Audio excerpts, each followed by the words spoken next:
Araw-araw na mga salita ng Diyos. Sa kaharian, ang napakaraming bagay na nilikha ay nagsisimulang muling mabuhay at mabawi ang kanilang lakas sa buhay. Dahil sa mga pagbabago sa kalagayan ng daigdig, ang mga hangganan sa pagitan ng isang lupain at ng isa pa ay nagsisimula ring gumalaw. Nagpropesiya na ako na kapag ang lupain ay nahiwalay sa lupain at ang lupain ay sumama sa lupain, ito ang panahon na dudurugin ko ang mga bansa ng pira-piraso.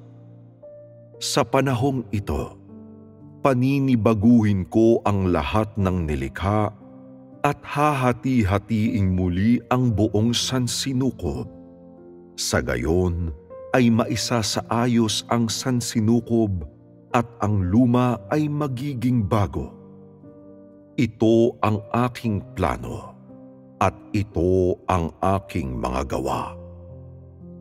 Kapag bumalik na lahat ang mga bansa at mga tao sa mundo sa harap ng aking luklukan, kukunin ko ang lahat ng kasaganaan ng langit at ibibigay ito sa mundo ng tao upang dahil sa akin, ang mundong iyon ay mapuno ng walang kapantay na kasaganaan.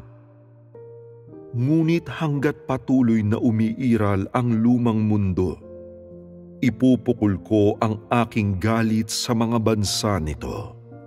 Hayagang ipapahayag ang aking mga atas administratibo sa buong sansinukob at kakastiguhin ang sinumang lumalabag sa mga ito.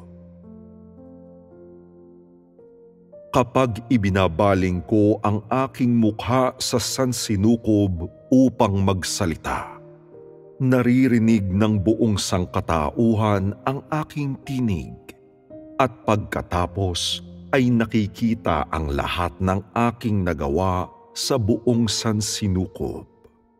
Yaong mga lumalaban sa aking kalooban. Ibig sabihin, yaong mga kumukontra sa akin sa mga gawa ng tao ay sasailalim sa aking pagkastigo. Kukunin ko ang napakaraming bituin sa kalangitan at paninibaguhin ang mga ito. At dahil sa akin, ang araw at ang buwan ay mapapanibago. Ang kalangitan ay hindi na magiging gaya ng dati at ang napakaraming bagay sa lupa ay mapapanibago. Lahat ay magiging ganap sa pamamagitan ng aking mga salita. Ang maraming bansa sa loob ng sansinukob ay muling hahati-hatiin at papalitan ng aking kaharian. Kaya ang mga bansa sa ibabaw ng lupa ay maglalaho magpakailanman at lahat ay magiging isang kaharian na sumasamba sa akin.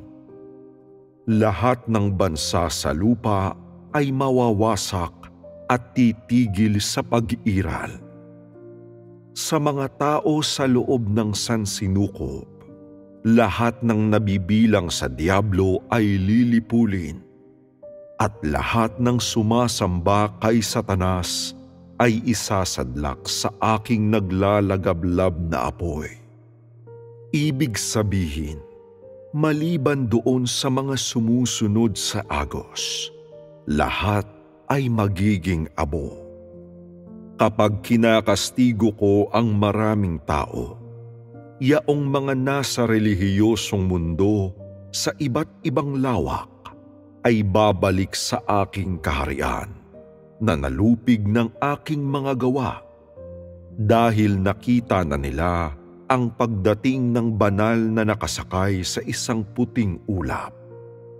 Lahat ng tao ay paghihiwa-hiwalayin ayon sa sarili nilang uri at tatanggap ng mga pagkastigo na nararapat sa kanilang mga kilos. Lahat ng kumalaban sa akin ay masasawi. Yaon namang mga hindi ako kasali sa kanilang mga gawa sa lupa. Sila, dahil sa paraan ng pagpapawalang sala nila sa kanilang sarili, ay patuloy na iiral sa lupa sa ilalim ng pamamahala ng aking mga anak at aking mga tao.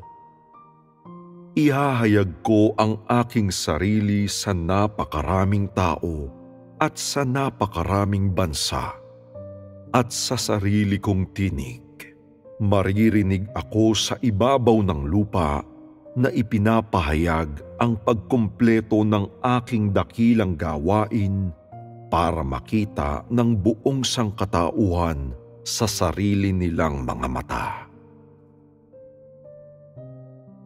Habang lumalakas ang aking tinig, pinagmamasdan ko rin ang kalagayan ng sansinukob.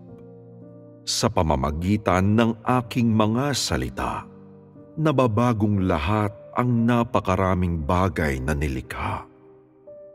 Ang sangkatauhan ay inilalantad sa orihinal na anyo nito at dahan-dahan, bawat tao ay nakahiwalay ayon sa kanilang uri at nahahanap ang kanilang landas ng hindi namamalayan pabalik sa sinapupunan ng kanilang pamilya. Lubha itong makalulugod sa akin. Malaya ako sa pagkagambala at hindi halata na isa sa katuparan ang aking dakilang gawain at binabagong lahat ang napakaraming bagay na nilikha. Nang likhain ko ang mundo, ginawa ko ang lahat ng bagay ayon sa kanilang uri, na isinasama ang lahat ng bagay na magkakapareho ang anyo sa kauri ng mga ito. Habang nalalapit ang pagtatapos ng aking plano ng pamamahala, ipanunumbalik ko ang dating kalagayan ng paglikha. Ipanunumbalik ko ang lahat ng bagay sa orihinal nitong ayos, na gumagawa ng malaking pagbabago sa lahat ng bagay, upang lahat ng bagay ay mabalik sa pinagmulan ng aking plano. Dumating na ang panahon. Ang huling yugto ng aking plano ay malapit nang matupad. Maruming lumang mundo. Tiyak na sasailalim ka sa aking mga salita. Tiyak na mawawalan ka ng halaga ayon sa aking plano. Ang napakaraming bagay ng paglikha. Magtatamo kayong lahat ng bagong buhay ayon sa aking mga salita. Mapapasa inyo ang inyong Panginoong makapangyarihan sa lahat. Dalisay at walang bahid dungis na bagong mundo. Tiyak na muli kang mabubuhay sa loob ng aking kaluwalhatian. Bundok ng Sayon, huwag nang manahimik. Nakabalik na ako ng matagumpay. Mula sa gitna ng paglikha, sinisiyasat ko ang buong daigdig.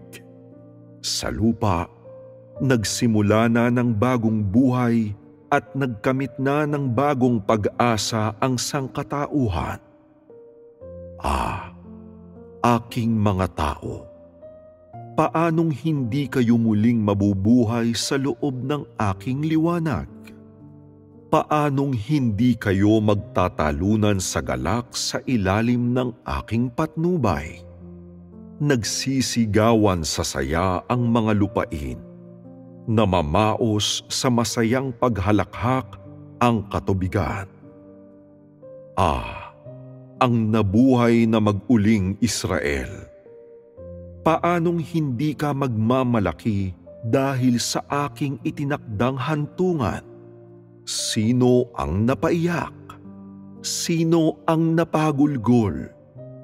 Ang dating Israel ay nawala na, at ang Israel sa ngayon ay nagbangon na ng tuwid at matayog sa mundo at nakatayo sa puso ng buong sangkatauhan. Tiyak na matatamo ng Israel ngayon ang pinagmumula ng pag-iral sa pamamagitan ng aking mga tao. Kasuklam-suklam na Ehipto, siguro naman ay hindi ka na laban sa akin. Paano mo nagagawang samantalahin ang aking awa at sinusubukang takasan ang aking pagkastigo? Paanong hindi ka makairal sa loob ng aking pagkastigo? Lahat ng aking minamahal ay tiyak na mabubuhay ng walang hanggan, at lahat ng laban sa akin ay tiyak na kakastiguhin ko ng walang hanggan. Sapagkat ako ay isang mapanibughuing Diyos at hindi ko basta patatawarin ang mga tao sa lahat ng kanilang nagawa. Babantayan ko ang buong daigdig at habang nagpapakita sa silangan ng mundo ng may katuwiran, kamahalan, poot at pagkastigo, ihahayag ko ang aking sarili sa napakaraming hukbo ng sangkatauhan.